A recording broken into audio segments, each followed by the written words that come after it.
Hey, Mike, how are you? How are you doing?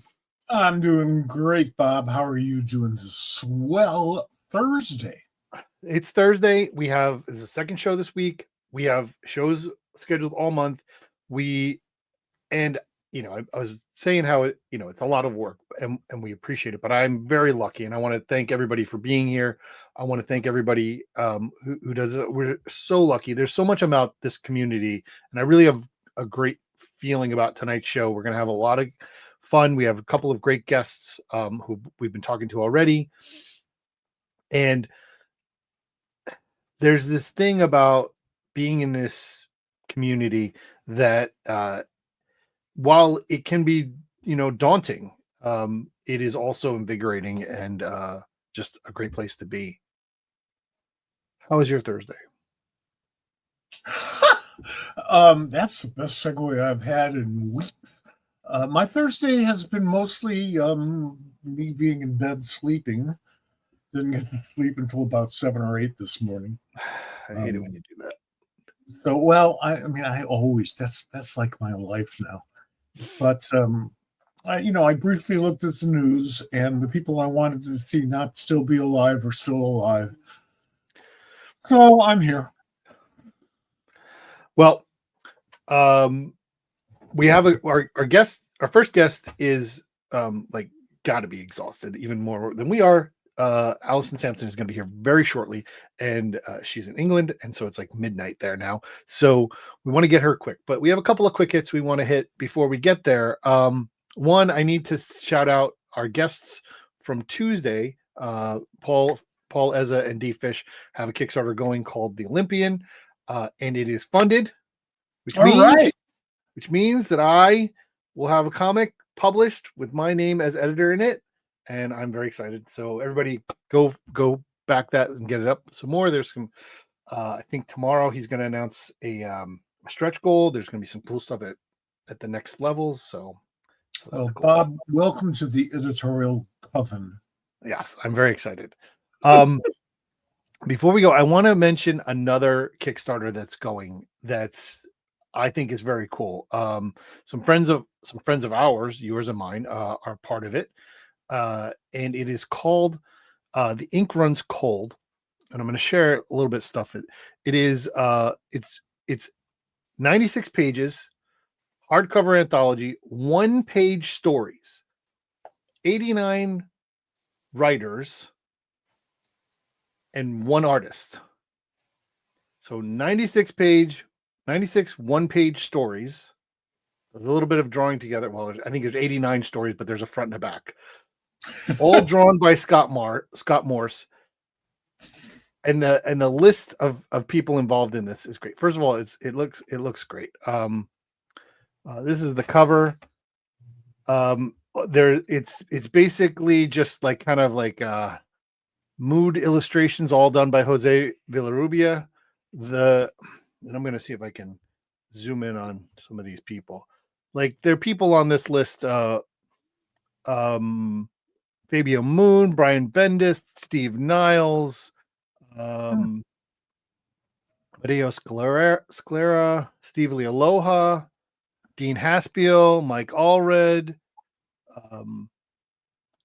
There are too many people. Scotty Young is in this. There's just a tremendous amount of comic book people plus other people. Amy Chase, Mark Andraco, and these are all writers, and they wrote 1-page stories that are all drawn by Scott Morse.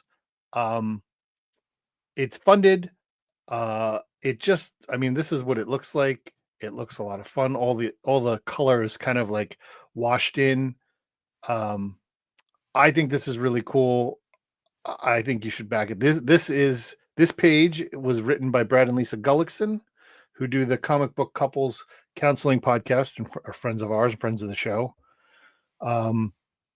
Just some crazy stuff. Anyway, I wanted to put that out there for our listeners. It's lucky, they're lucky that they didn't ask me to contribute a page, because for years now, and I mean decades, I have wanted to beat Bill Griffith's record. Bill once did a 64 panel page a Zippy page, of course, Of course. 64 panels, and I thought I can do 65. Well, I'm glad that you're not doing that. Dave McKean wrote a page. It's crazy. George Pratt. It seems like such a fun idea. It is funded, but please consider going and backing it. I'm going to put the link to it in our comments. So if anybody wants to hit that at some point later on, feel free to do that. So those are the two things that I wanted to touch on. I also wanted to take 1 minute before we get to our guest. Alison's waiting patiently. We should also mention our second guest. Well, Ed Catto, friend of the show, pop culture squad member, will be here later on this evening after it becomes almost morning or later in the morning for Alison. We're going to talk about Ithacon, where we are going to be in 22 days. So Ed will be here. He's already popped in, so we know he's coming. We have some stuff to talk to him about with Ithacon. We have some other things that are not Ithacon related I want to talk to him about. I want to take a minute just to recognize that if you're a part of comics culture, if you are a fan of comics, if you're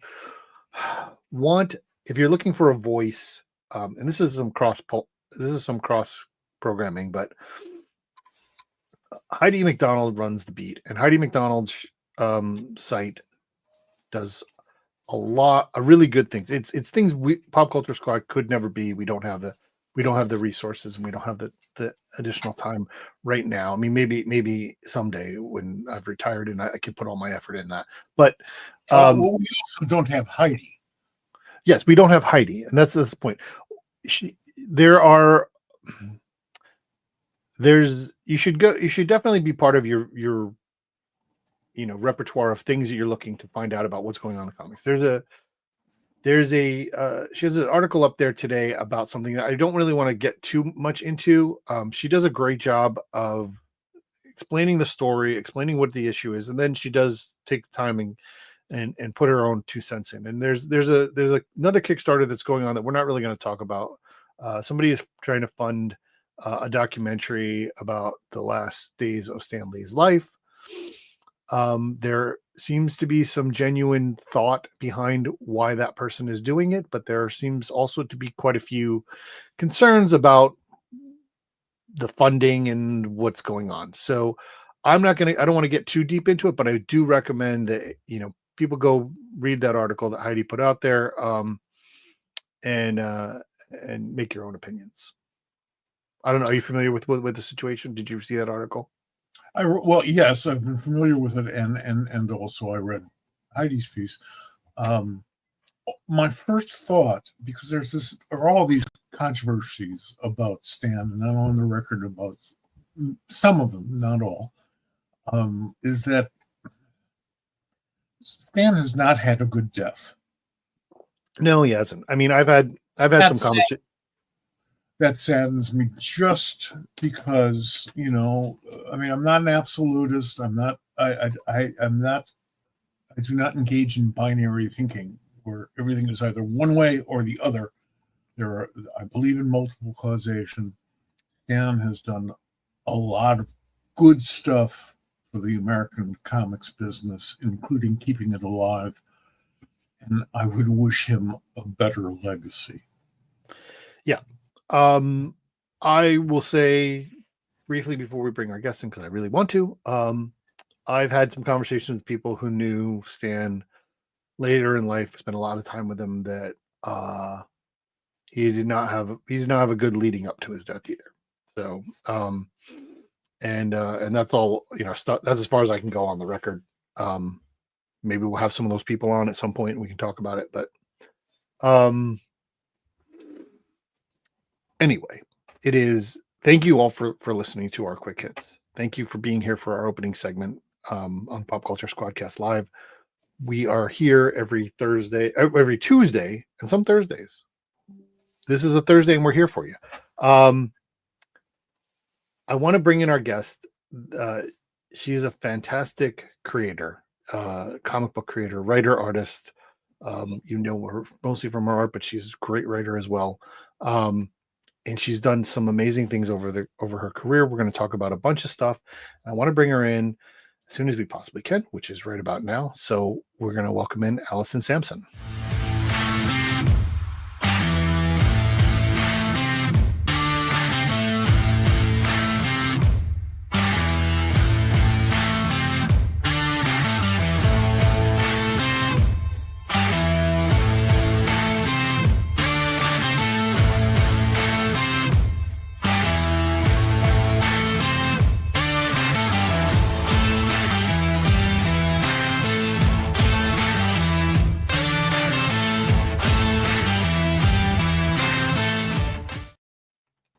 Hi, welcome to the show.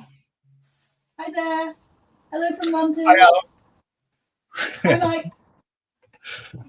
Well, thank you so much for being on the show. We're very happy to have you here. I want to. We talked before the shows for full disclosure.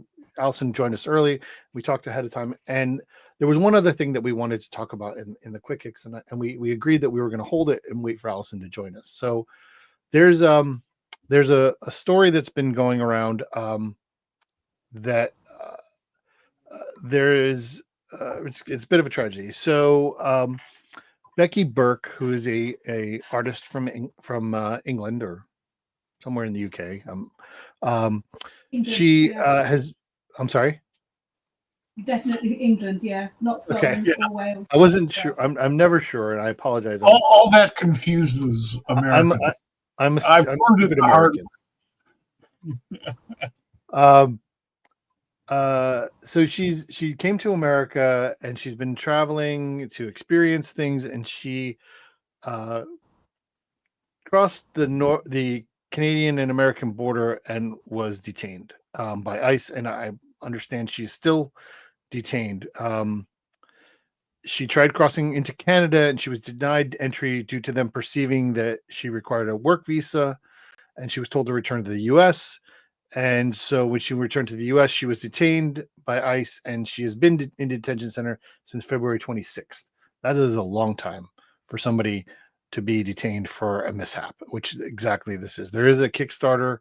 I am going to put that Kickstarter link in the comments so anybody can please. I'm sorry, not Kickstarter. It's a GoFundMe to raise some money, because being detained by ICE requires lawyers. And that was something that she wasn't planning on, and so please consider that. Alison, you were saying that you were going to bring this up anyway, even if I didn't.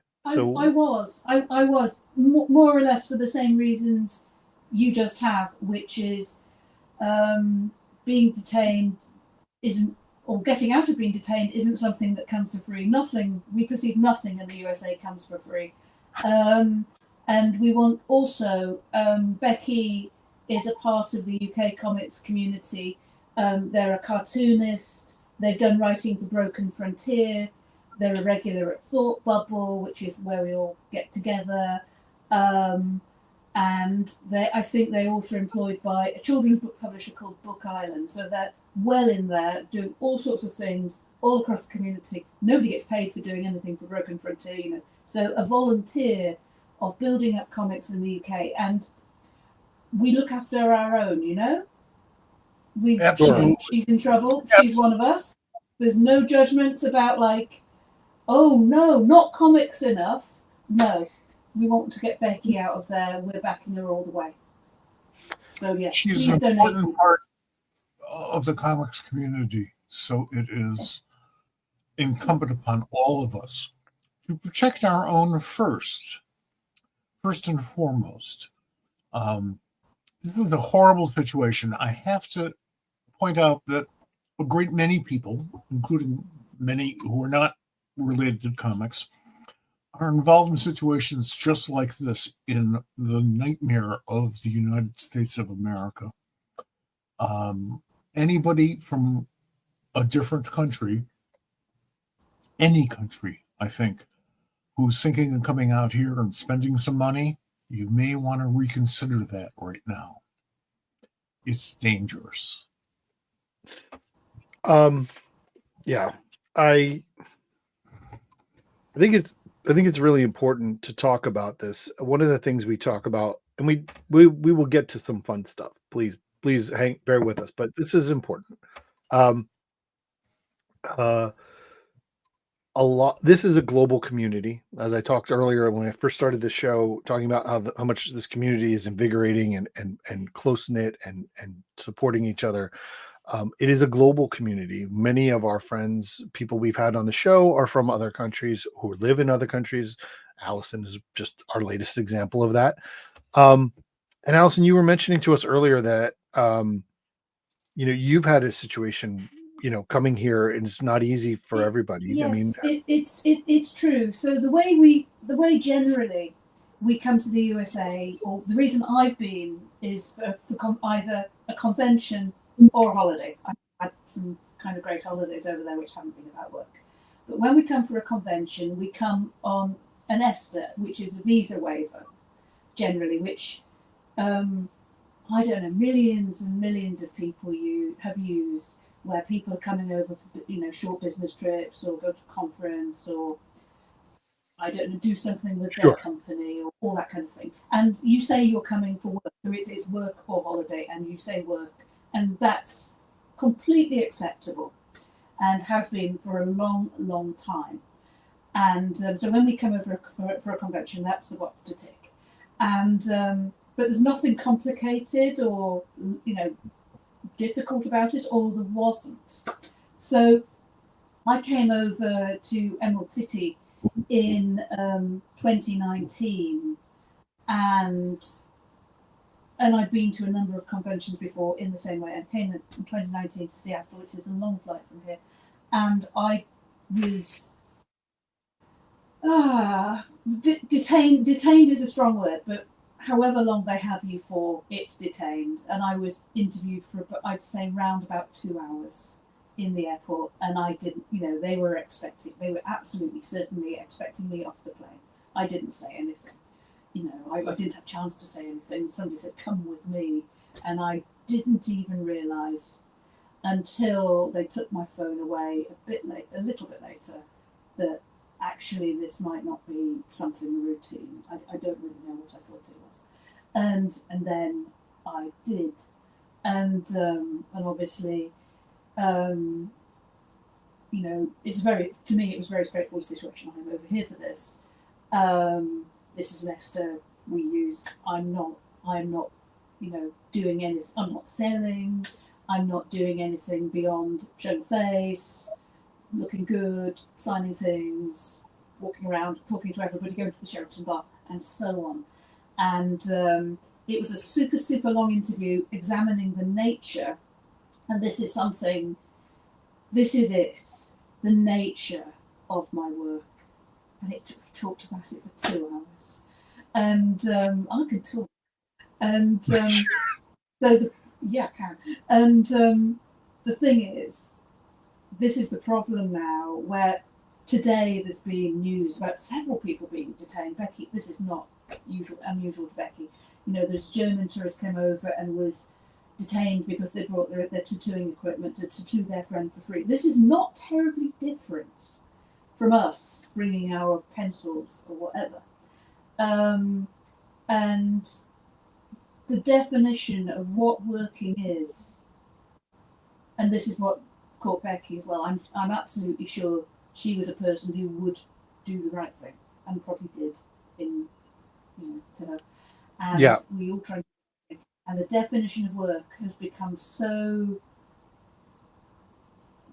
personal to the person who's talking to you on the day, that you possibly it can be many things, and even if it seemed right at this end and you've done it before, it's not necessarily going to be acceptable to the customs officer you see on the day when you arrive, because what it does say on the ESTA is it's their personal discretion, and it's incumbent on us as sort of people visiting that we are there at the pleasure. We genuinely there at the pleasure of these people. It's like if they're not good, if they don't listen, you talk to them, you're completely honest, you're completely straight, you declare everything, and it's kind of then they choose. And it's this relaxedness of this definition of what is work that has put a risk onto everything.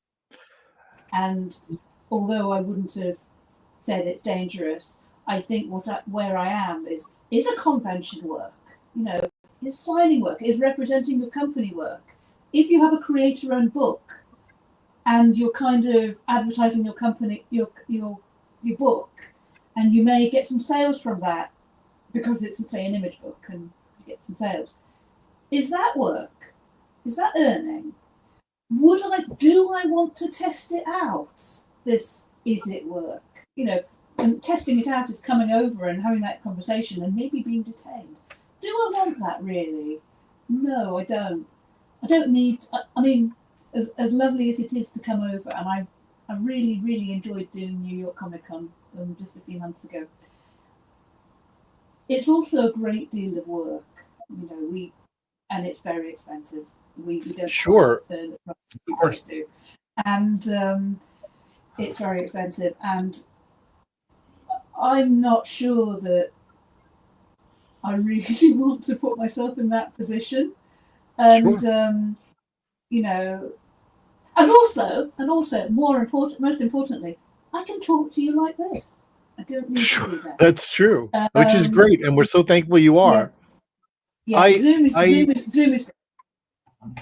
I have I've spent some time at New York Comic Con. I've become, kind of friends with Dan Scott's lads and the people that he brings over. Not so much Dan, but Martin comes with him, and So I kind of see, So I see, I've seen how people who are visiting for a convention, how it is a very much of a different perspective in the way that they go about things versus somebody who's an American who's just at a different city and the way that they go about things. It is something that is an extra layer of complexity that the average fan doesn't see, and I thank you for sharing that. Alison, you talked a little bit about, a lot about the definition of work, and I was struck, having had a few problems at the border myself, and I'm talking about coming back into the nation of which I am a citizen. Most of us in the comics business got into the comics business because it wasn't work. We defined it as our lives. That's what makes it particularly difficult. That's what makes it particularly difficult, because that's right. You might be. Well, you might not be working. I don't know.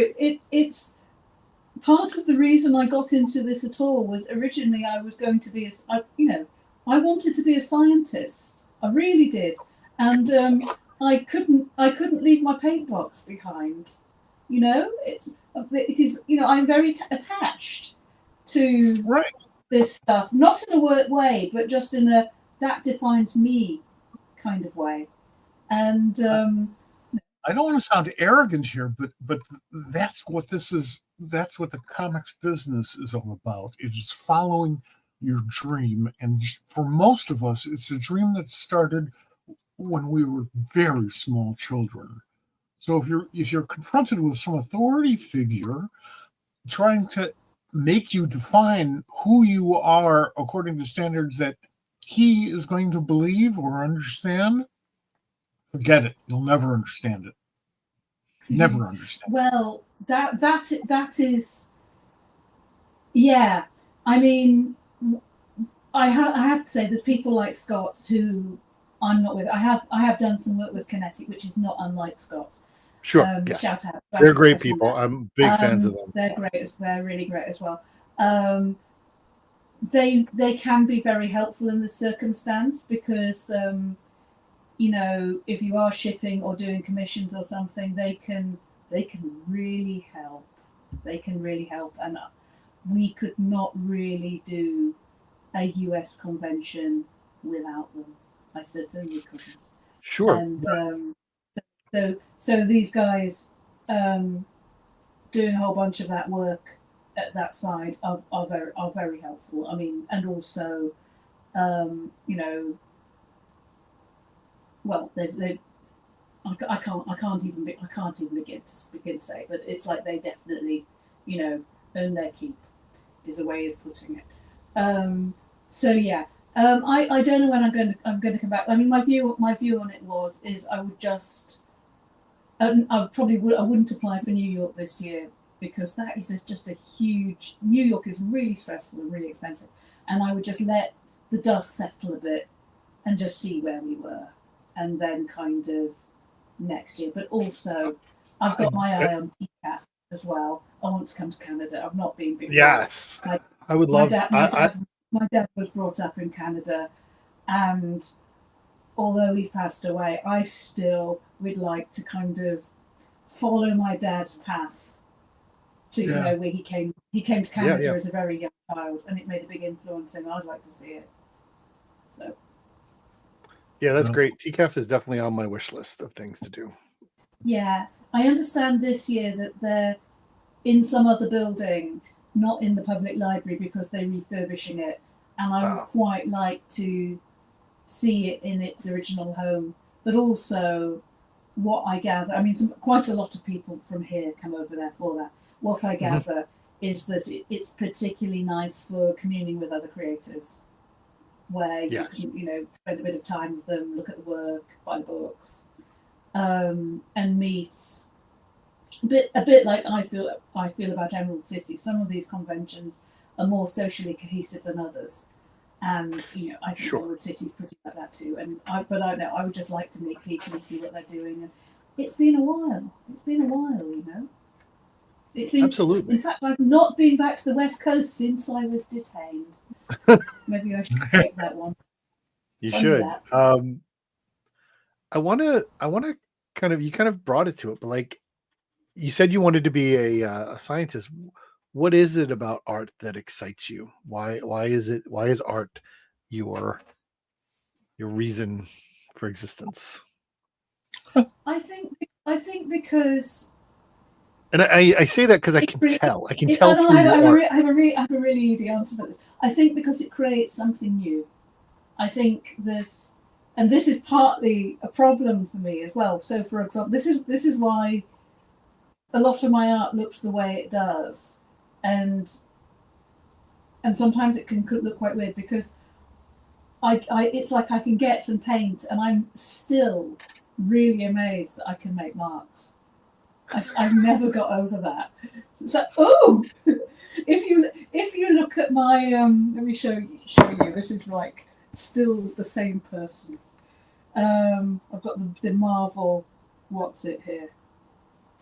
Here we go. Let's give you a double page. So it's running two strips running horizontally, and I've never quite got over the fact that I can use a brush and it's squiggly. And it can be a colour. That was great. Like, I really enjoyed that story. If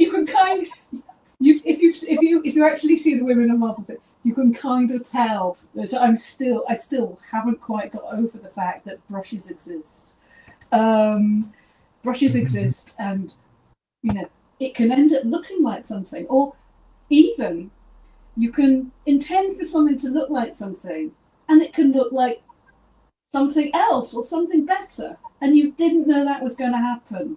And it's like this eternal voyage of discovery of amazing stuff that you've not seen before. Like at the moment, I'm doing probably shouldn't admit to this, but I'm drawing a book cover for Z2 for a band called Twisted, and there's a very, very complicated brief that has come for this, which is a sort of fairground, and they've actually given me descriptions of all the attractions. Goodness knows how I'm going to fit that on, but it's just crazy.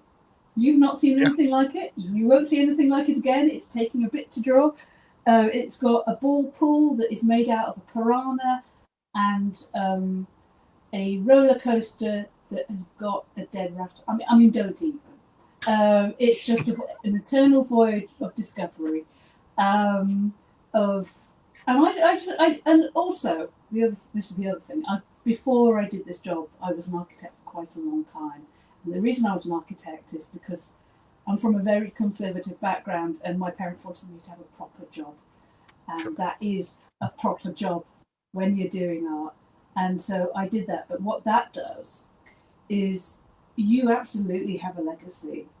You leave this whole trail of creative footprints behind you where, I can walk around London and go, worked on that, change people's lives over there.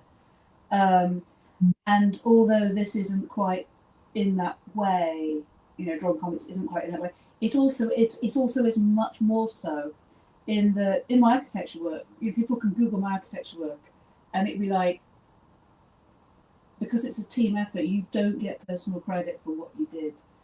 And with this, you're just leaving this kind of trail of, I don't know, legacy that, people may forget me next year or next week, but you're making some kind of presence in the world, which is not a bad thing. I need to correct you on what you just said. I don't want you to diminish the work that you do in comics. It is life altering. It is something that is seen in so many ways. Your art is absolutely gorgeous. I'm just gonna take one example. This cover is just gorgeous, and there are so many people in the world who are fans of Hailstorm who got this, who are going to be this image will be imprinted on their brains forever. You've left your mark, and I don't think you should diminish that. That cover, I got diagnosed with breast cancer. You probably know this. I got diagnosed with breast cancer, and I went and did my operation, and I came out, and it's the NHS here. We've got rules, and you're not allowed to work for a month here when you've had that kind of operation. It's essentially a shoulder operation, and it was on my drawn arm. And that was the first job I did, which Rance sent it to me when I came out of whatever. And I wasn't allowed to work very much. I think they say you start with an hour a day or half an hour a day, and every week you're allowed to add an hour on per day. It's great. It takes ages. And I don't know how long that took, but I did the rough, and I sent it. And I wanted to get the light when you're working with ZT, you have to kind of be quite good with the likenesses on the rough because they're looking for that. And I did that and sent the rough off, and I think they came back and they were like, "Well, we like the energy in that, and that is very close to being the rough. I mean, it's got a bit more work in it than that. It's not far off it at all." And so that has a kind of moment for me. I got to meet them at New York Comic Con last time I went, and they are just the best. They are the best. Absolutely. Aside from being an amazing rock band, lovely people. That's great to hear too. Yeah. So, good. your family has a background in architecture? Did I get that right? No. I'm the first person in my family to go to university. My dad was a farmer, and so I was effectively born in the middle of a field, which is more art-based than you might think. Because if you were born in the middle of a field, there's not a lot else to do than draw stuff. You might think. Sorry. I grabbed on the architecture part because my late friend Marshall Rogers was trained as an architect and an architectural designer. And but his lust was for comics, which we all understand. But he brought that training with him into comics, particularly into Batman, and was one of the few artists who brought a sense of contemporary architecture to Gotham City, and he made it work. One of the many pieces of genius The fact of the matter is, I'm also an architecture fan and a fan of many other things, but, Daniel Burnham and guys like that, and Frank Lloyd Wright. I mean, I grew up in Chicago, so it's hard not to be. And is we all have that comics thing in common, but we bring our own influences and we share them and we turn people on to other stuff, just like we would when we were younger, or even now. We turn people on to like, oh, I read this really great comic. You got to check it out. We're an enthusiasm-based business. We really are. Yeah, it's true. It's true. But also, I think there's very substantial connections between architecture and comics. They obviously aren't the same thing, but what architects are trying to do is well, they're trying to do loads of things. That's the problem with architecture. But there's some of the things they're trying to do. They're trying to communicate a message. That's really all they do, is say, we want you to build this, or to the clients. This is what we think you want. And so it's all drawing and communication, all of it. Drawing, writing, communication, publishing, thousands and thousands of drawings, but also it is, I want to get from A to, this point where I haven't got a thing I'm doing, to this point where there is the thing we have done, and your problem is to go from A to B. How do I do that? And also say, now we're inside this thing that you have done, this building, public building, university, whatever. And you're in there and you're like, what is this? Why is this? Where is the lecture theatre? There's the lecture theatre. I go that way. And even the most basic building, a shack, little, just something with a door on, it's all meaningful. Oh, there's the door. There's the window. There's the chimney. It looks like home. It's made out of wood. That's warm. It's made out of metal. The termites won't eat it. It's everything that we do tells a story, which even if we don't know, or even if people don't consciously think it, they are absorbing that. Why would you put this material on the outside of the building, or that material? There's cultural stuff. We took it out of the ground over there. And so on. So these, I could just go on. These things, it's not. It's very close. I mean, I was very lucky with going back to this Marvel thing. I was really lucky. I was allowed to do that because I was allowed to write and draw my own story, and I wanted to draw it in the way that fitted with the story, and I drew it in a way that wasn't normally done, where I ran two panels horizontally. I was allowed to do. I did actually ask if I could, and I was allowed. But I very much designed how you were going to read that story, where you read one across and then you read the other one across, as opposed to read one page and then read the other page. And I want to I want to come on that, but I mean, it's part of the reason why I reached out and I wanted to have you on the show.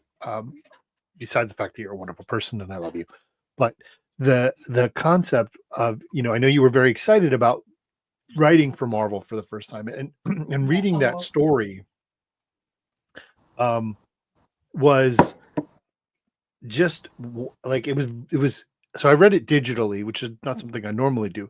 But as I was reading it, and the page, and then I get to your part of it, and it split to landscape. I had to turn my tablet, and I was like, oh, this is engaging. Number one, because the way that they did it digitally is they laid it out so you had to see so you could see the double page, because that's how it works. Oh, that was good of them. I'm glad they did that. Yeah. So, but again, it was a great thing. What was it? How? I mean, I know it's not the first time you've written the things you've drawn, but in this, where you're using somebody else's characters and you're using other people's voice. How was that for you? I mean, what was that experience like? It was fantastic. I have not actually done that before. I've read a whole, but like most people, I've read a lot of fan fiction. But I've written, and I have written my own stories. And actually, I wrote something for the Iron Maiden book, which technically could be fan fiction. But this was different in that, I mean, what was offered was you can have any two of about 8 or 10 different characters, and you can be anywhere in the world. Right. And you've got 9 pages, and that was more or less it. And I was like, and after a little while, there was this is how it starts, because I started. So I mean, my story, I didn't know what else was going on, but my story had a beginning, a middle, and an end. And I like short stories. And then how it went on was I was able to shave a bit of the beginning off because it had occurred in the previous story, which was convenient. And so the characters are, and if people haven't seen it, it's Wolverine, Bloodline, who is Blade's daughter, and Walpurgis, who is Blade's daughter's magic cat, which is great, really. And I originally was going to do Black Widow and Echo, and my first proposal had been to set it on the. So there's this life force thing that appears somewhere on Earth, and that was all we all had to go with, and it's like a kind of MacGuffin, and what are you going to do with it? And I thought we can do something about the Black Widow stealing it, also because it's got value, and then taking it somewhere and doing something, or something happens to it. And I thought we can take it somewhere like, and this was my first idea, was to take it to Chernobyl, where it could just like thrive in the forest where no one else is going, and it can sort of, be in this inhospitable place where no one can go, and it's all fine. And then, so I wrote all this kind of thing up, and I was like, it's going to start on the back of a truck, a lorry full of washing machines going to Russia, because they were stealing everything. And I thought this would be kind of I was thinking this would be a visually arresting image. And, and then Black Widow will steal it, and then whatever. And anyway, so did my little plot, handed it in, and then Donald Trump got elected. And this is the next day. This is not like a week later. This is I within hours and of me handing it in, and I was like, I think potentially there's real potential that by the time this is published in late February, we might be not seeing Russia, not wanting to see Russia like that. Yep. And I wrote back to Marvel and said I think I ought to do something different. And then I was thinking about where life is and where life isn't, and where life is born. And I thought, we're going to go to Iceland, where you have these tremendous black landscapes, and I thought it was fantastic, because I can, of course, just take a brush about that wide and just go like that across the page, and this was really, in an art sense, this was very, very exciting to me. I'm going to draw all this black stuff, lots of it. And it's why comics people don't set everything in Iceland, I don't actually know. And because it's so good. And so I wrote, and I kind of did some research on Icelandic mythology, and I was like, and they're there. And then because Wolverine is possessed by this thing, which nobody has actually drawn or shown me, so I'll just make something up, that she basically is unable to really cope with anything, or so it would appear, and she just jumps off the mountaintop that they're on and leaves Bloodline there, and Bloodline's like, what was that? And so Bloodline climbs down, because obviously it's cold, it's just jitty, it's just rainy over there and everything, and very windy, and climbs down into a cave and under the glacier, and they're at Bardabunker, which is a volcano under a glacier. And I was just like, oh, northern landscapes, I can do something with it it's all hot and steamy under the ice, and there can be something really fun for me to draw. And what I was thinking about was just making a compelling experience for the reader, where I was like, and she climbs down, and it's like a tropical garden under there, and there's a Viking ship, and so on, and you're just pulling all these things that you're thinking of as what would be, you're under the glacier and it's all blue and there's a ship, and and then it's like a split screen thing where Wolverine is basically spends 6 pages running around screaming, and meanwhile Brielle is like also learning some stuff. So the title of the story is Things My Father Definitely Didn't Teach Me, because they've got these famous fathers, and I was not, and I swear this is absolute truth, I was not thinking about the patriarchy at all. It wasn't really about that. It was more kind of, they're going to do stuff that is not really anything that their fathers could have taught them. That Wolverine definitely never had to do that before, and so his daughter doesn't. That's why she doesn't know what to do. She's like, I no idea, can't cut it off, can't outrun it, none of these things. And Brielle gets to a point where she can't fight her way out of the problem. The sword's not going to work either. Nothing. And she does something where she uses some of her own experience and uses her head. And Wolverine jumps into a volcano, which is like, it's a great story. I appreciate it. We're just going to chuck Wolverine in a volcano because, like, that's what we're going to do. And like notwithstanding, if there'd been no other story, I'd still be chucking Wolverine in a volcano because it's great. Sure, and of course. And then she kind of comes out and is like kind of on fire. And then stuff happens. But the thing is, in these times, and I actually did my dissertation on this when I was at university. It's taken decades for me to come around and actually really use it.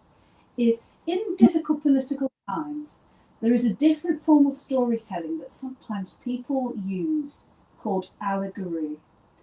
And it might be that I am actually telling a different story than just chucking Wolverine in the volcano. And I was absolutely amazed this one got published. There you go. That's awesome. The language gives it away a bit on the second to last page, where it's like, get it out, and it's telling a certain story which, as gentlemen, you may not be quite so familiar with. And, no, I understand. Yeah, and I'm amazed we got to do this. I'm really glad we did. I am too. It's a really good book. I think all the stories are really fun in it. Kelsey's great. Kelsey ramses out a lot. Yeah. I want to kind of touch one of the things I haven't mentioned, and we've spent a lot of time talking about it, but we normally do our show on Tuesday nights, and I kind of made we kind of decided to have some Thursday night shows, and I said, we're going to have extra shows. I want our guests to be women. It is Women's History Month. We still believe in such things here. National Women's Day was last month, and having you on is important, but I also want to go back a little bit and talk about this. Oh, yeah, that was a while back. It was a while back. That. So you did a story in here with Leah Moore about Beth Ditto. Yes. How did, and that was very early in your art, comic book art career. How did that get? Did Leah approach you? How did that go? Was Beth the topic before you came on? How was it? No, it was more straightforward than that. And as you would expect, Shelley approached me and said, "Would you like to do this?" And then I can't remember if we had a choice or not, but I think it was just, this is what Leah Moore's doing, and it's Beth Ditto, and possibly I had a choice. I can't remember, And So you think Shelley said, and here Leah's doing Beth Ditto, you're going to work with her? possibly, I think so. I mean, I can't remember. You had a choice on it, but it was she was the master. I probably could have said no, and I just didn't. But when she said Glad, I love it. which was reaching back into Leah's own experience of her musical history, I was like, I know this place. You know, this is I recognize this. And so the first, what the story is for anyone else who's not seen it is that so we're talking about Beth Ditto, and Beth Ditto, Leah basically, to shorten Leah's story, she says, I was down, I was feeling rubbish, I heard Beth Ditto, I heard that music, it reminded me of the music of my youth, and I was transported. And then I thought about all these things that I thought when I heard this other music of my youth, and this, I was going to say perked me up, but this kind of changed my view of things in this moment. So it helped me, and also the fact that she is a plus size woman, belting it out and being really quite body positive, also made me feel good. And that's more or less the story. But where we start with that story is in a club, and I made right then, in fact, I made a print of the first panel of the story because it was really complicated, because Leah, being her father's daughter, writes a really long script, and it was all there, and I didn't get it all in, but I had plenty to draw. And so it's a really big panel with a lot of people in it, and sort of what it was like to be, and like the sort of band posters, this is it, band posters, and it was like what it was like to be in a club at that time. Now the weird thing was I recoloured that for the print because it wasn't quite like that. Anyway, what it was like to be in a club, and since I've had it at conventions and people come over and you say, there's this sort of sticky, shouty, can't hear your friends, bad hair, bad shoes, somebody's been sitting in the corner, all of this kind of thing. And so, and people, I remember that. Yeah, that was me. And then you say it to someone else, and it's like, well, I aspire to that. And I'm like, how old are you? And I was like, I'm not very good at telling people's ages, clearly.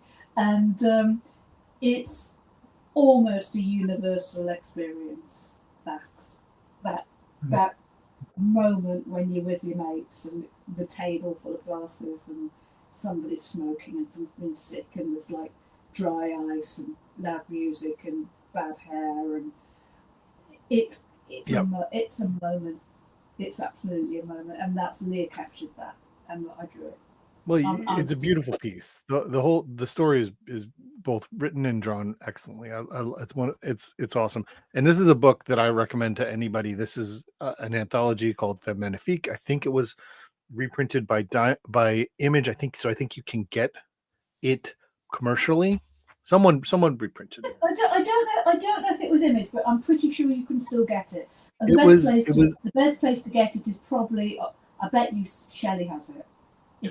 I think I don't know if I think she still has some in stock, but I know that one of the other publishers did do a retail version of it, so you can get it there. But if you can get it from Shelley, of course, get it from Shelley. It was IDW. I'm pretty it was sure IDW. Yeah, that's right, because she was, when she was at Black Crown, she had it done there, of course. Thank you. I want to talk one more thing I kind of wanted to bring up with you is that you've worked with some real masters of horror genre. Yes. How do you approach a book in that genre? Is there a difference when you approach the genre? Is it something that excites you? What is it like when you're working on something with Steve Niles, or something that comes from Stephen King or something like that, or even Peter Milligan? these writers are all very, very, very different writers. Every writer is an individual person, and their work is informed by their lives and everything that came before. And they are all really, really different people. And you take each one as you find them. So, and also, I don't tend to bring a lot of baggage to the job. I actually really genuinely like working and getting into other people's stuff. So for example, Steve Niles, I'd seen the work and I sort of knew where we were with it. And some part of what you do goes back to the first thing I said, which I'm still pretty enthralled with mark making. And horror is a bit like that, where you're trying to find something that doesn't actually exist in the world. And maybe it's never existed. And you're sort of reaching for something which is about how something might feel, and you're trying to make people feel. And how do you make people feel? And it's the quality of the mark making. So I enjoy the expressionist aspects of it, and even when I'm drawing really, really, really precisely, which can happen, like the James Tynion stuff is all super precise, and actually the Stephen King is as well. It's even if you're drawing really precisely, you're still thinking about how people feel, and how an arrangement of mark making can make people feel. So essentially, this goes back to the architecture thing, which is this is abstract art. That yes, somebody's face could be going, but equally, it's how you draw it and how you put it all together, and it's very hard to quantify, but essentially, you're talking about how to make people feel, and that is essentially done through something like a kind of abstract art, where you're thinking about the nature of your mark making and how in your kind of heart that is coming across to you. And you might well do something, I don't know, it depends what you're doing. I mean, it's sort of, Steve Niles is very good at this, where his writing is extremely direct. It's this happened, this happened, this happened, this happened, this happened. There's never any editing his work needs. It's like he's been doing it for so long. It's like perfect. And he's very good at just describing that thing. When we did Winnebago Graveyard, because it's a creator-owned book, and I had to be honest, and I think most people know this, I did not have a great time doing Genesis because Nathan Edmondson is a terrible person. And so when I came to do Winnebago Graveyard, I thought, I don't have a terrible experience again. I want to meet the person I'm working with in person. They know I'm a person, and we all get on. And so I basically was out in the USA doing some traveling around, and I arranged with Steve to go and visit him at his house, and that was amazing. And yeah, so we basically talked about, we drove around for a bit, looked at the sort of various locations he wanted to set the book, and had some tacos, and then we went back to his house and said, and what are you really afraid of? And it was very much, and then he really wrote it. And it was kind of great, that was. But the whole thing was a kind of experience of which I think was completely changed by actually meeting in person. And I said to him, when we were out for tacos, because they were like, I come across as very what's the word? I wear navy blue. I don't dress like a punk particularly. I've got specs. I'm middle-aged. And he said, well, we're old punks. And I said, yeah, I'm a bit young for that. I'm not that much younger. I'm like 5 years younger than them or something. It's not a lot. But I was too young to be a punk at the time. And I said, well, we're old punks. I said, look, just because I look, there's the navy blue and there's the sort of conservative appearance and all this kind of thing, doesn't mean that I am. And if we're going to do this, I expect that we're really going to go there.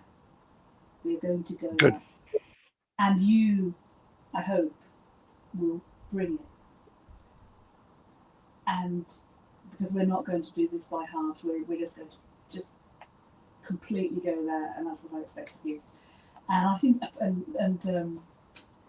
I think he liked that, and then we did. And that's how I like to do things, is that if we're doing this, we're doing it. There's no half measures. There's no point. Oh yeah, that was that. I mean, it's all like that. It's all horror's all like that. You've got to really go there. There's no pretending to do it. So your work is extremely personal to you. Everything comes out of you, and as opposed to, and this is a compliment, by the way.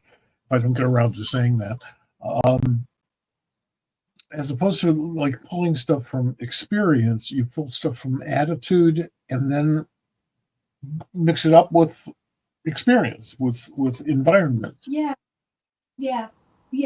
I mean, obviously, people have scripts, and I draw what there is, and my taste has also changed over time. Where I think the art's become, well, it's changed. Maybe I've got slightly better at it or something. I'm not sure, but yeah, no. Essentially, I mean, that's why I like comics, because comics give structure to art. So you have your script, and you have some structure. You know, it's they're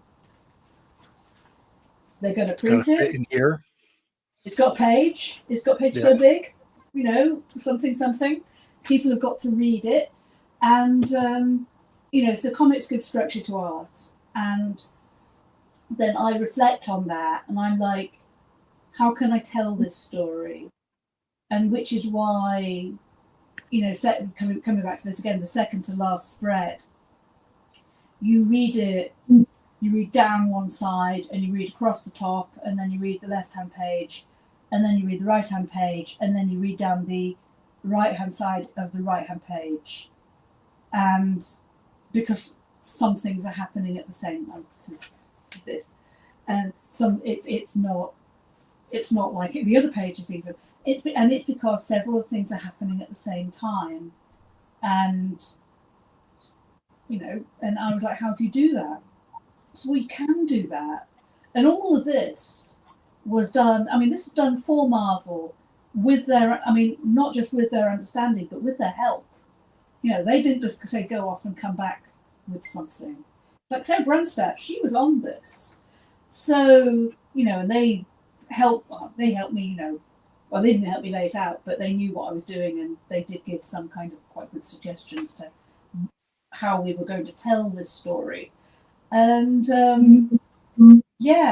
this is a creative response, not just to what does it look like, but how are you, the reader, going to experience it? You can experience it all at once or in order, or it doesn't necessarily matter that these things are just happening, and you can take it in or not, and you can take it or leave it. You can come back to it.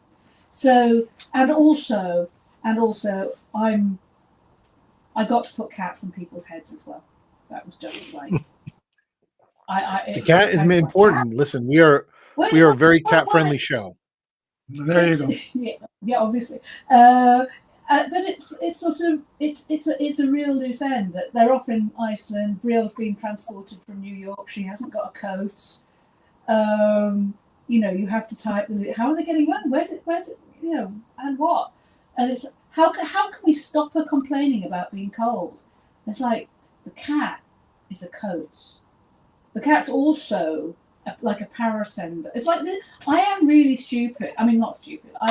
I don't sometimes take this quite as seriously as possibly I should.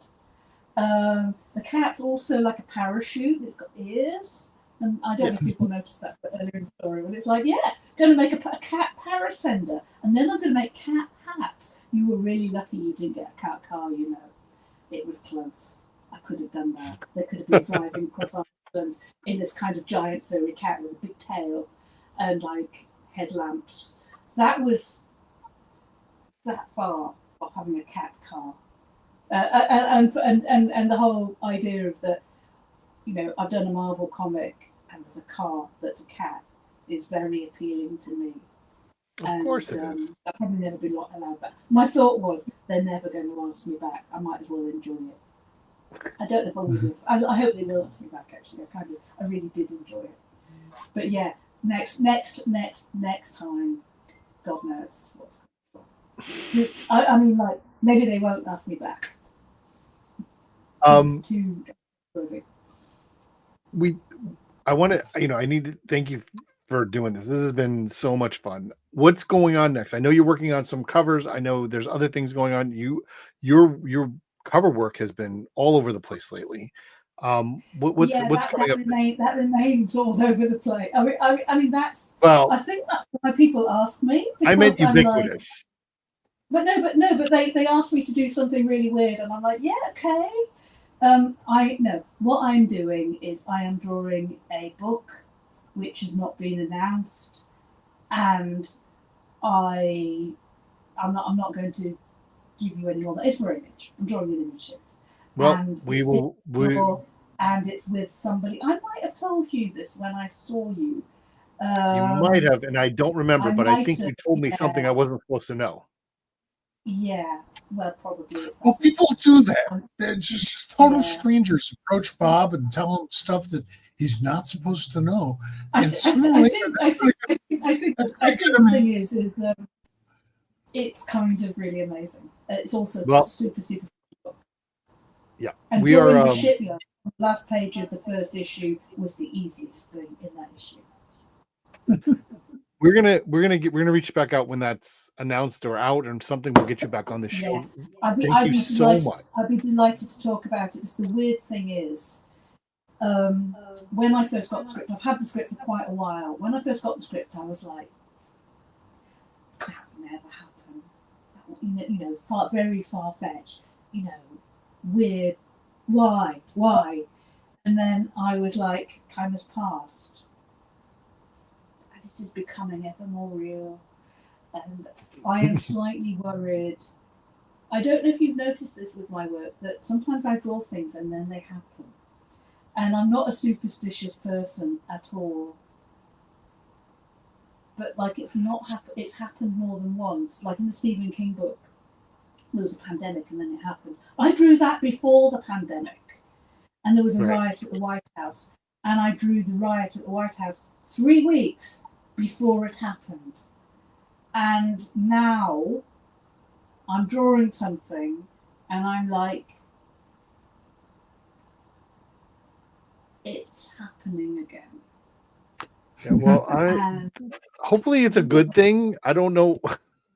Well, synchronicity is a viable force, and I am the least supernaturally inclined person on the planet. I'm a black hole. I think to be honest, there's an actual real answer to this, which is the work that I do and the work that I'm asked to do skims very close to reality, but isn't.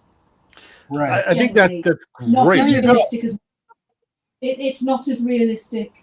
It's kind of grounded, but actually it's not real. Very little of it is even close to real, and I think that's it, is that I'm skirting reality, and because I'm skirting reality, that's the stuff that actually happens. Because reality is stranger than fiction, and therefore, very, very often, that's exactly what we're drawing. We're drawing fiction. That's right. Very good. But it's reality. Well, Alison, thank you. Let's hope it doesn't happen, eh? No, let's not. Thank you so much for being here. We're gonna let you go because it's late. Yeah, it's 9 minutes past 1, and I am going to draw very brief, well, as quick as I can. I'm going to draw a ball. I'm still on my fairground. I've been drawing this like a lot, taking ages. I'm drawing a ball pit that is shaped like a piranha, very big piranha. I wish you luck. I wish you luck. Thank you. Yeah, Thank you so much for being here. I look forward to meeting you when we're both on the same side of the Atlantic. And you know where I am. Get if you come over here, either of you, and you should. But guys, come to Thought Bubble. Come to Thought Bubble. It's so. Well, if we can't come to you, you can come to us. Come to Thought Bubble. I'll see you at I would, Thought Bubble. I would love to. I'm a little concerned about being let back in, but You'll be that's let been- back in. You'll be let back in. I'm sure it's fine. It'll be. Oh, I mean, I've had problems well before Trump getting back into my own country across the border. That has been well, a stay problem. here then. Stay here. It's good here. It's good. It's You good got all the here. answers. Yeah, no, I do have all the. It's the way. It's the way of things. But no, lovely to see you guys. Thank you for having me on. And Thanks, Alice.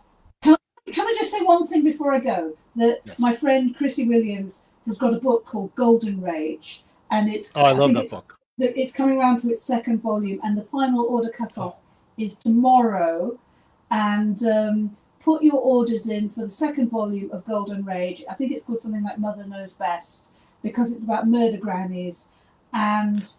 No, I really love good. that book. Okay, that's plugging my friend's work then. Thank you very much, guys, for Big that. fan. Thank Good you so for much. Alice. That's great. My pleasure. Thank you. Thank you for being Good night. here. See you. Ah, That was a lot of fun. yes. Oh, yes. I love any storyteller with natural enthusiasm. Oh yes, absolutely. That is what you look for in real life in a storyteller. And as we keep on saying on this particular broadcast, that storytelling aspect of comics is what makes the form unique, and those of us who love the form a little unusual. I love it. I absolutely love it. I agree. We are going to bring in our next guest, and he's going to tell us a story because we love it. He is part of this family. He is part of the Pop Culture Squad. He has been here before, and he will be here again. We're welcoming in again Mr. Ed Catto. Hey, Ed. Ooh, hello there. How you doing, fellas? How are you? I'm great. What's the story I have to tell? Oh my I don't know. gosh. Tell us the Oh. story of Ithacon. Oh yeah. Hang on. Let me fix the. You guys had such good lighting stories with her. I try and keep up with it all. Oh my gosh. What happened? We got Ithacon 48 coming up. Yeah. You're right. Ithacon 48. It was almost 50 years ago that Bill Turner and the comic book club, hey Sherry, comic book club of Ithaca put on a show. And they've been doing it consistently over the years. In fact, Ithacon is the second longest running comic convention after San Diego. And Shelton's Heroes Con is number 3, kind of coming right up right afterwards. But it's a grand tradition, and I think it's one of the best like little shows. Yeah, as you can see, there's a lot of elbow room. San Diego got very big, and Ithacon tries to stay kind of like the town of Ithaca in many ways. You know, very reasonable, really. Manageable, a great opportunity to meet celebrities. What you're seeing there is this crazy tradition called the cosplay runway, where in the middle of the show, we shut it down and we let all the cosplayers parade through. And you'd think all the dealers would get mad, but actually they have a lot of fun with it too. So Ithacon's coming up April 5th and 6th, and tickets are on sale. We've got some great guests. Got a lot to do. I'll tell you, we have a lot to do. But yeah, I'm really excited. Yeah, we have the link on the scroll here. Oh yes, absolutely. We're so we're ithacon.org, and yeah, we've got some good folks coming this year, including Micah Minute Gold and Bob Harrison. Excited for those two gents. That'll be great. But on the screen there, you have Matt Boers. Matt will be coming down for the first time. He's, he kind of started off as a political cartoonist, but he's such a comic guy at heart with a strong political voice as well. And he's doing Toxic Avenger and this other book for Ahoy called Justice Warriors. And he just had a great story in issue of one of the EC-esque books from Oni. And yeah, he's doing great work. We're grabbing him down from Canada to come for this show. So he'll be a great addition to it all. Hopefully he'll be able to go back. Are you sending a car for him? What's that? Are you sending a car for him? Oh yeah. No. He's gotta find his own camel and get down on it by himself. Good luck. Yeah. Yeah. So I mean, there's some great guests. Chris Condon is going to be there back again. Dean's back again. Yeah. Don's going to be there this year. How's that? Yeah. So Don had a great year in San Diego, where he got a Lifetime Achievement Eisner Award, which was nice. And he also got the Inkpot Award. And, I kind of tried to help him out a little bit with some of those activities. It was so much fun. He's such a character, and it'll be good to have him back. And the Simonsons are back. Roger Stern. Bill Anderson. Caitlin Brooke is a fantastic Central New York author. Pete Carlson used to be Joe Kubert's right-hand man. Tyler Chin-Tanner runs Wave Blue World. Really a cool publishing outfit. And Randy Elliott's new to Ithacon. I knew him as an inker at Valiant way back when, but he's been doing the Scooby-Doo books for DC for a number of years now. So he's like, the on-model Scooby-Doo guy. And, that's awesome. There's Bob. Yep.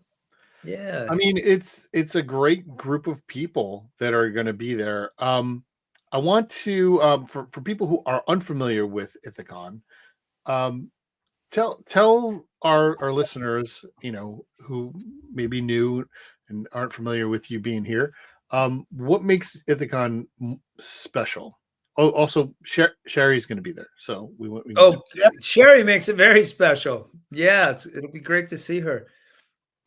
Well, so almost 50 years ago, I'm a little kid growing up in a town about an hour away from Ithaca, and there was this paper poster on the bulletin board of this drugstore chain called Faze, kind of like Eckerd or Walgreens today.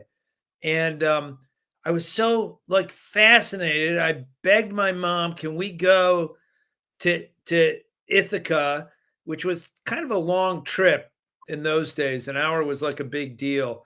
But I was just at the age where, I was loving comics. I was starting to recognize creators and have favorite creators.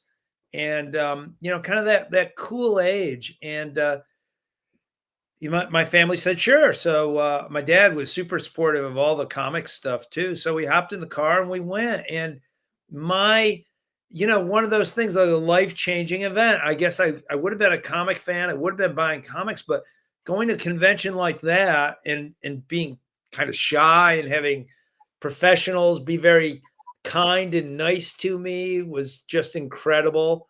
And, I find it amazing that I'm in this role now. So I returned to the area about 8 years ago and fell into with helping the fellow who started Ithacon, Bill Turner, run the show. And in fact, we have a bunch of students do all the heavy lifting for this.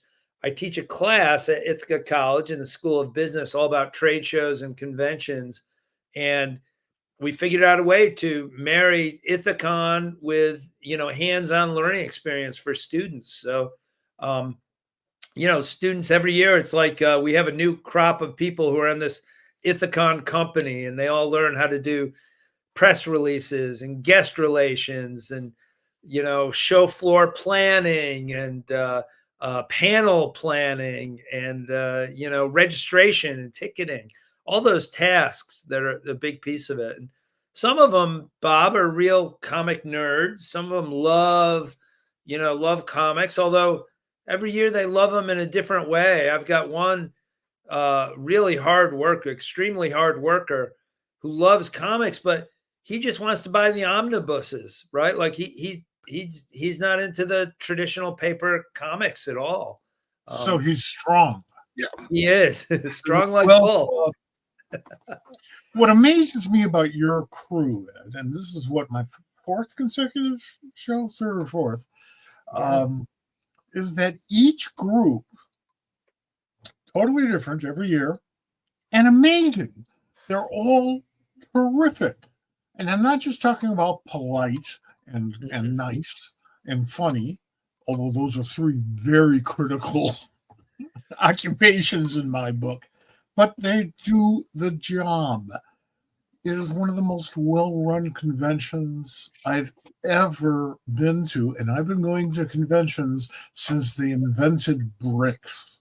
Yeah, that's high praise indeed. You're very kind for saying that, Mike. One of the things is, I worked at Reed Elsevier for a little bit, and I always said this is not a kiddie convention, gang.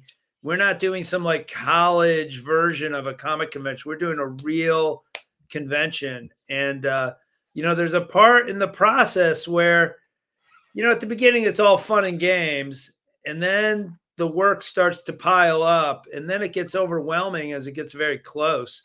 And of course, these students have other classes and tests and midterms and papers. And I try to explain to them that none of those matter. Only Ithacon matters, different levels of success. But, they somehow they have that sense of ownership and that sense of pride. And, when it goes well, they kind of sit back and said, yeah, we kind of made this thing that was pretty good. And that's super fulfilling. And that does make it fun.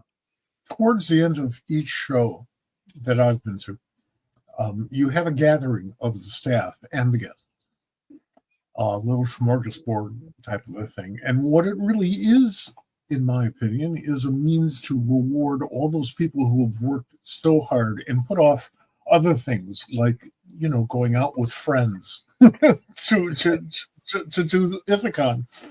And that's kind of my favorite moment of the show.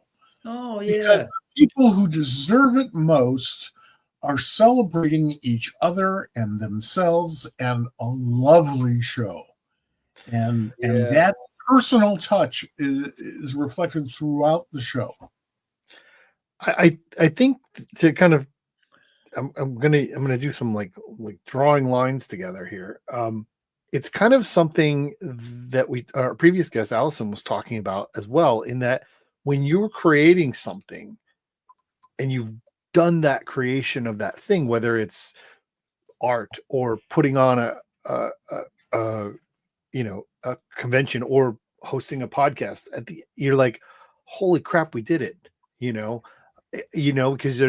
while you're in it and you're doing it, there's always this fear of, is it going to work? Is it going to happen? How are we going to get through from point A to point B? And then once you do, you're like, we did it. Let's it's an amazing thing.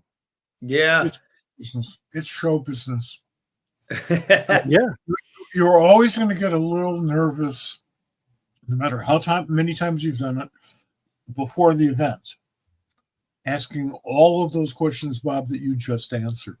And then at this one critical moment during the show, when it's worked, that where everybody feels great. And that's an infectious feeling. And I love it. Yeah, it is good. And one of the things, especially at that gathering, which is typically Saturday night, Mike, I think also a thing happens where the students, especially the students who are not necessarily comic nerds, they're like, geez, I want to learn how to organize things or run things. That's why I'm here. I don't really know the comic scene, although they all develop an appreciation, but they begin to know all the guests. So, it becomes not only, this guy edited Green Arrow and the Flash, but they learn just enough about you all, right? And like, oh, I get it. This guy like National Runaway Hotline and Humanitarian Award, and they begin to see like the way people's careers have spanned, and that's really special when they can see that. Dean Haspiel isn't just this guy who draws; he's got this rich history, and Emmy Award winning Dean Haspiel. That's right, the award-winning Dean Haspiel. And he has every right. Dean has every right to be really fed up and tired of the word Renaissance man. Yeah, what an awful thing to be called. Just awful. Yeah. So no, it's great, and like any creative endeavor, you never know. Like, okay, we've had a few good ones in a row, but will it all go off the rails this time? Like, let's work hard so it doesn't. And sometimes it happens, and sometimes it happens, and it usually happens in ways that you just don't expect. Yeah. And you gotta learn how to deal with it. But that's show business. That's fine. Yeah. That's great. Walk that tightrope. Yeah. But Ed, you've got other things going in your life as well. And one of them is what I would consider to be a promotion. You want to tell us a little bit about that? Oh, yeah, sure. Retro fan. Yeah. Yeah. So I've had so much fun, and not to blow smoke, Mike, but I used to love your editorials, where you'd give like a history of Blackhawk in the back of the letters page for 2 pages, and like that was great. And that kind of thinking led me to write for Back Issue magazine, where typically in this great Tomorrow's magazine, they'll focus on a theme of Bronze Age comics. Usually it's Bronze Age, sometimes a little earlier. And so I wrote for them for about 5 years, and then Michael Urie asked if I'd like to help him edit Retro Fan magazine. And I said, sure. And, that's not something that I have a lot of experience being an editor.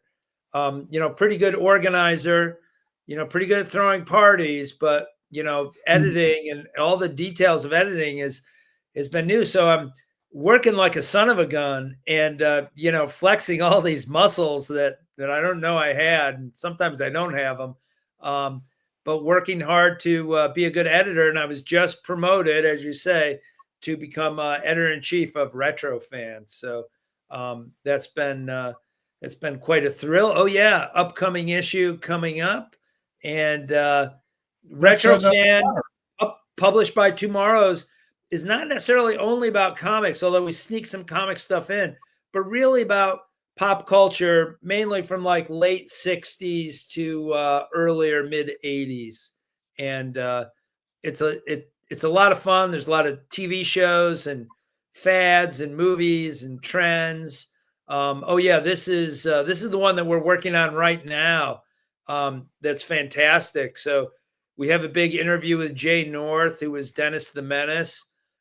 He had a more difficult life than anyone would have realized while he was filming that show. Has had a really interesting and a little scary life. Yeah. Yeah.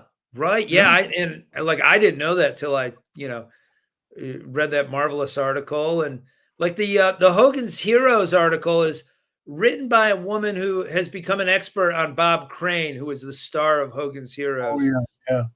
So, I've become fascinated with Al Ruddy, the Hollywood guy who started his career making Hogan's Heroes, and then went on to do things like, The Godfather and Cannonball Run and, the Clint Eastwood boxing movie.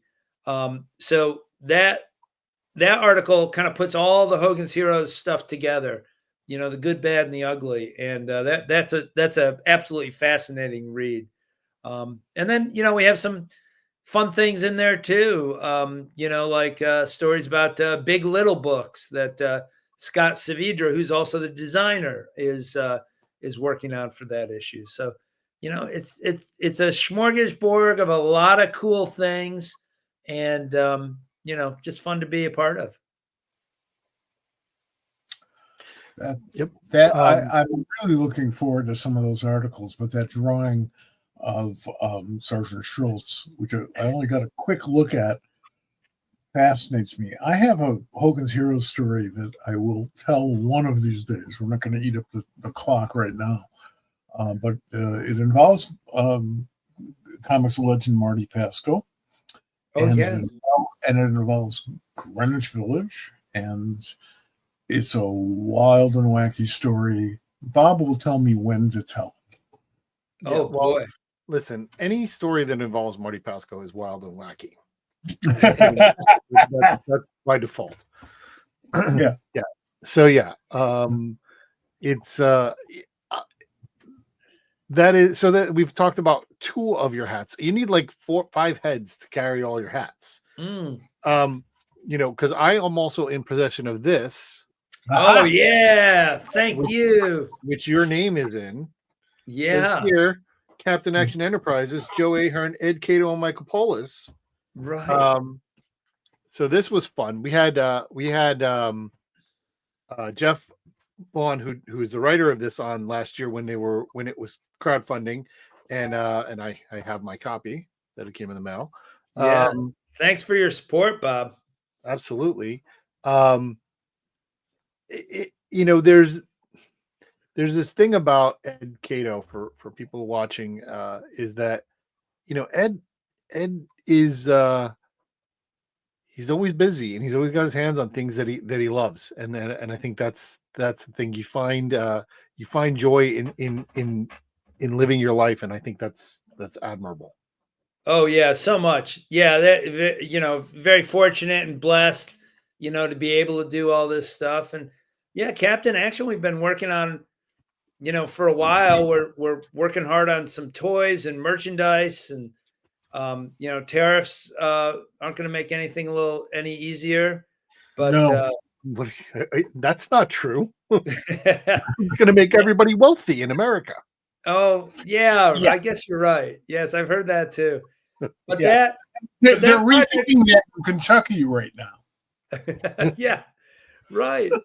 But that project was so much fun. Where Jeff is like the biggest Captain Action fan who never heard of Captain Action. Somehow he's just become a great supporter of all the stuff we do, and he pitched us this team up idea.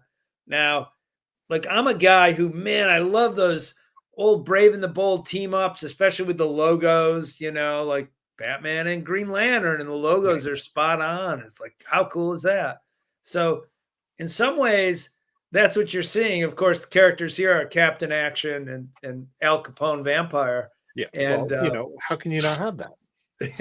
Right.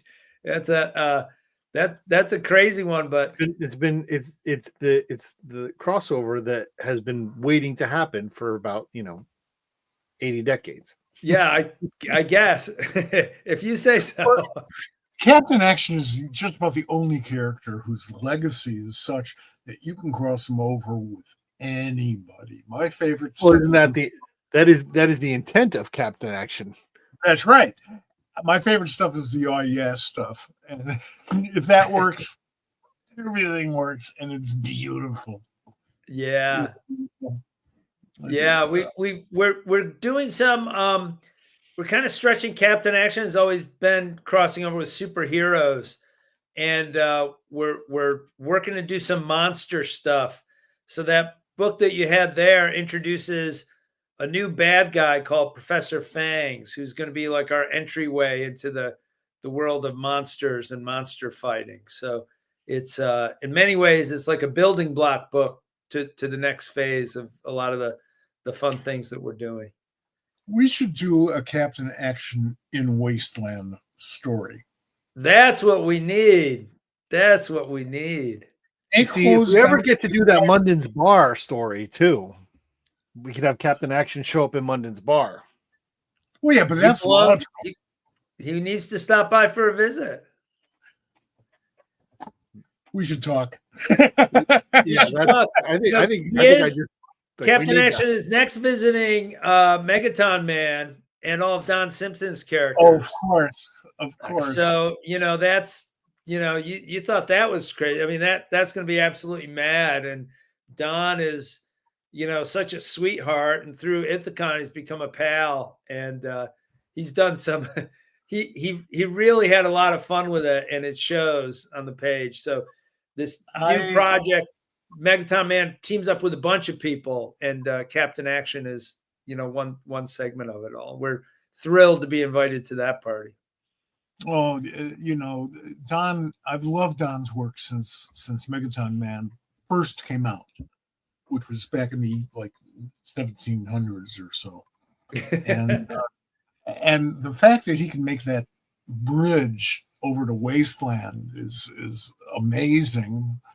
But he and Dean are and you guys are the main reason why I go to Ithacon, other than the fact that if I'm going to go to a convention, it should be one as well run as Ithacon, for crying out loud. Thank you. Don is just a wonder. Don't tell him though. I think we're coming back to Ithacon. I wanted to do that as well because there's a couple of people I wanted to mention who are also going to be there. But one of the things about Ithacon, if anybody is interested in getting there, first of all, Ithaca, New York is a beautiful place. It's going to be spring. The buds are going to be out. It's going to be a beautiful time. But the one thing about it is it is, you guys take advantage of it being a local show. You bring in guests from all over who are big stars or whatever, but there's a lot of also local people who are there, the vendors, and some of the other kind of artists and makers. It's a real community aspect that we're celebrating pop culture and comics and all of those things. I want to Glenn Whitmore is going to be there again, which we're excited about. Oh, he's great. Brandon Whipple again. Ken Wheaton, I think, is local, and he, I know he does a lot of shows, but he's a published artist who's been around for a long time, but he's local to the area. Right. And Emily Swan is a friend of mine who became my friend from being at Ithaca. Oh, wow.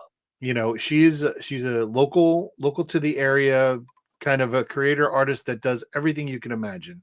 And definitely go by and find her table when you're there. Joe Rybant, this is a crazy picture of Joe. Yeah. We got to work on the copy for him to be updated, because this is probably at least 20 years old, this picture. Yeah. Also, Tom, this is close, but his hair is definitely a little bigger. Tom Pyre is going to be there on Saturday with the Ahoy folks, which hopefully they'll be there and we won't have to fill in for them. Oh yeah, yep, they'll be there this year. Remember that? Yeah, I loved it. God, that was great. Bob and I did the Ahoy panel without the Ahoy people. Right. You never know what's going to happen at Ithacon. Bob and I were just gushing about how much we were fans and still are of Ahoy comics. Not to mention the people who make them. But, for whatever reason, they couldn't show up, and it didn't matter. Bob and I are blabbermouths, and we are excited to share our passion, which is what is the purpose, the original purpose of the comic book convention. So I had an enormously phenomenal time doing the Ahoy panel.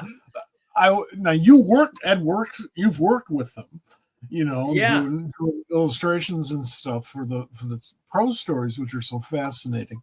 So that's just part of that experience. Ithaca is the only city that I look forward to going to where I can't immediately name 2 or 3 great barbecue restaurants. So if I'm there, it's got to be a good reason. Yeah, there's a couple. Yeah. There's a couple of okay ones.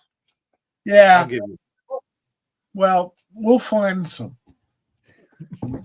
in 3 weeks. I hope so. Ithaca really excels with funky food like, vegan restaurants. And, on the other Listen. hand, though, maybe we should find a time to bring you guys up to the Statler, which is the hotel school at the other college, Cornell University, where they teach everyone how to be great hotel people, and they have a fantastic restaurant. Well, Oh there's, shit! Yeah. That sounds great.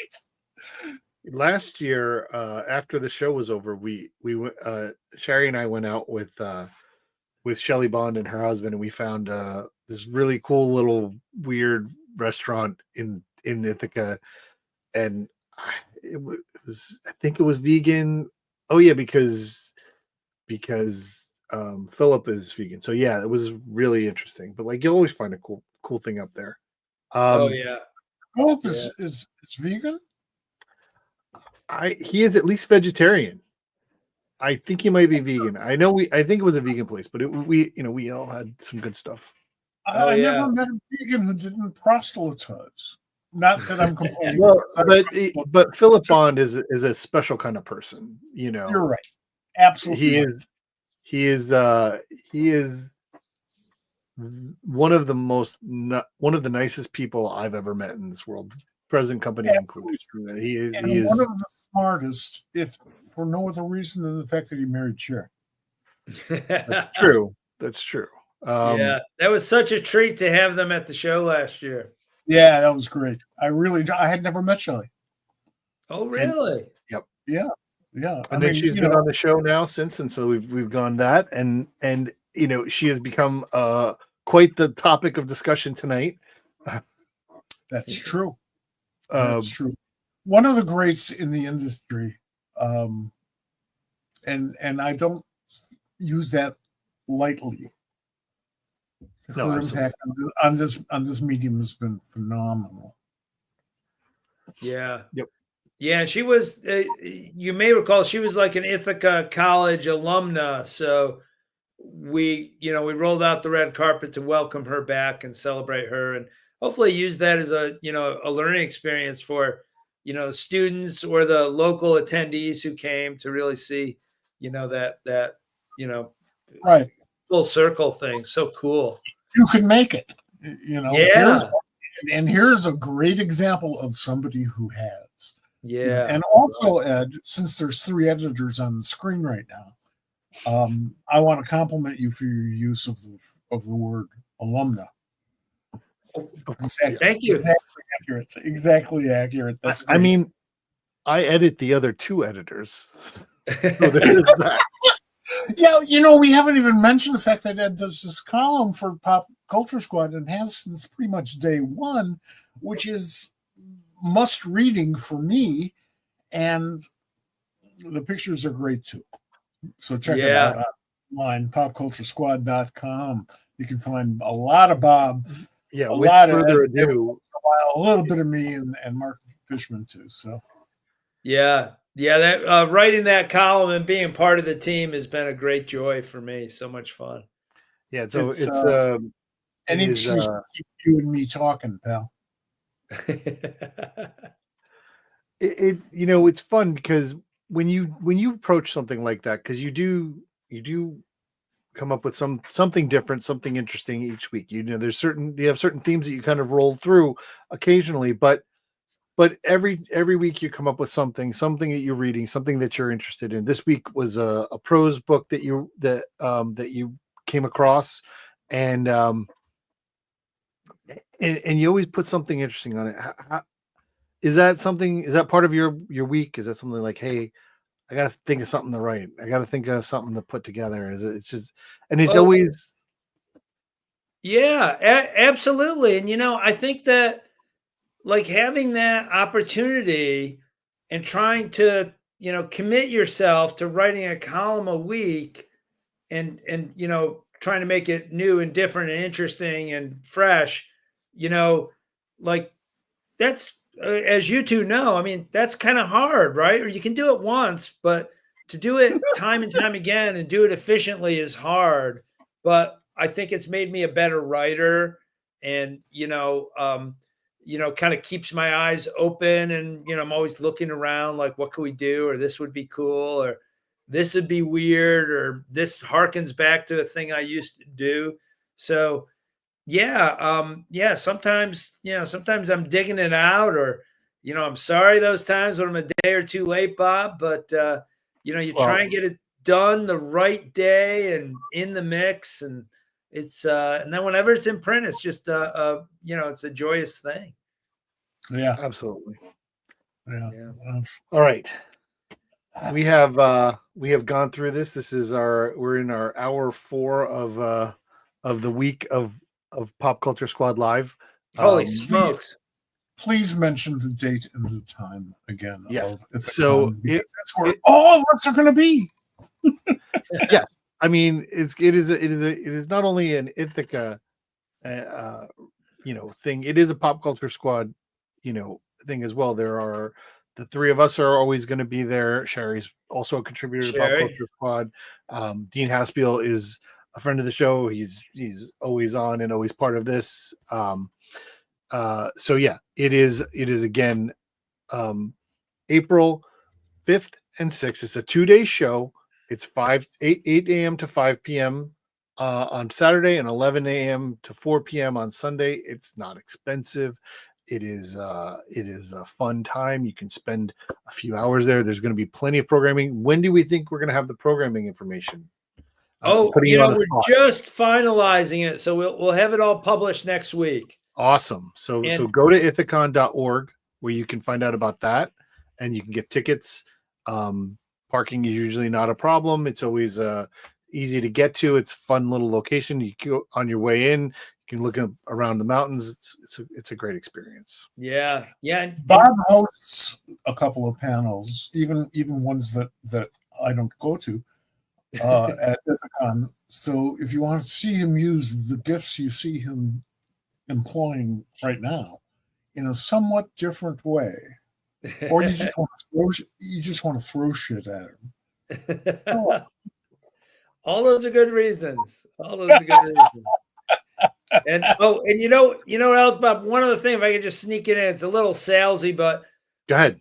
Ithacon and like all the contacts we 3 have, everyone's very generous. So we put together these swag bags, like they do at the Oscars, for the first X hundred of people who get their ticket online. So there's an incentive to buy early, and these swag bags typically, the retail value is anywhere from like $40 to $90. I picked one up randomly, and it was $90 last year, and it's books and comics and magazines from people I'm not going to argue with you. It's a and great bag. And yeah, it's great. It's just great. Yeah, absolutely. Terrific.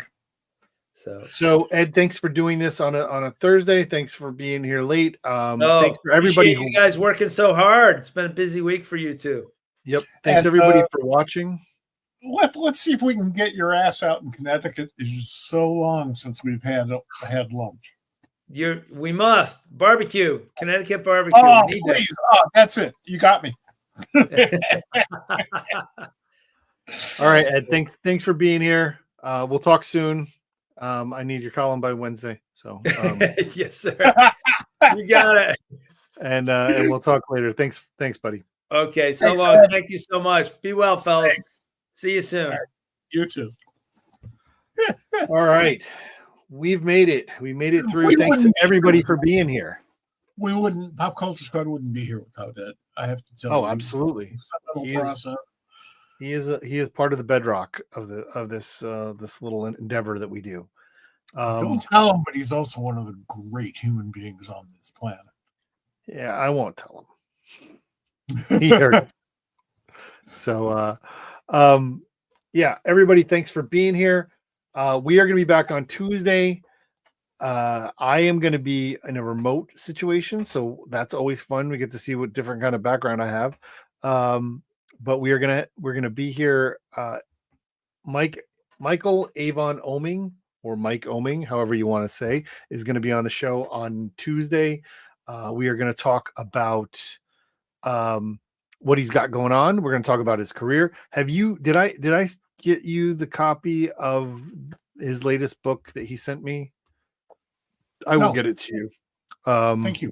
William of Newbury is the thing that he's done most recently that he's very excited about. He sent us copies of it digitally, so we'll talk about That's that. named after one of my favorite libraries. Well, it's a mouse, I'm pretty sure. Yeah. Something like You ever been to a library? that. That's gonna be a fun show. And we have a second show next week on Thursday. Lauren Heithusen is gonna be on. She is the executive editor of the Maverick line at Mad Cave. Again, reminders, our Thursday night shows are very women centric because we want to make sure that we talk about women's place in this industry and recognizing and celebrating how important they are. Yes, but in April, then we will revert back to having women on any old day, not just Thursdays. Well, of course. Listen, it's very important for me, and if anybody watches the show, we try to make sure that we are we represent all of comics, and even though we're a couple of old white guys, we want our guests to be as representative as possible because it's everybody's medium. I'm not old. I'm ancient. Well, I'm old. So there you go. All right. Everybody, Thanks, thank you so much. Thank you for being here. We enjoy it. Hope you did too. All right. Take it We easy. will see you on Tuesday. Thanks for everybody.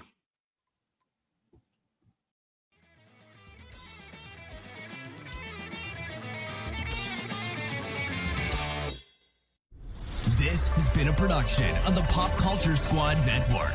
PopCultureSquad.com. How do you nerd?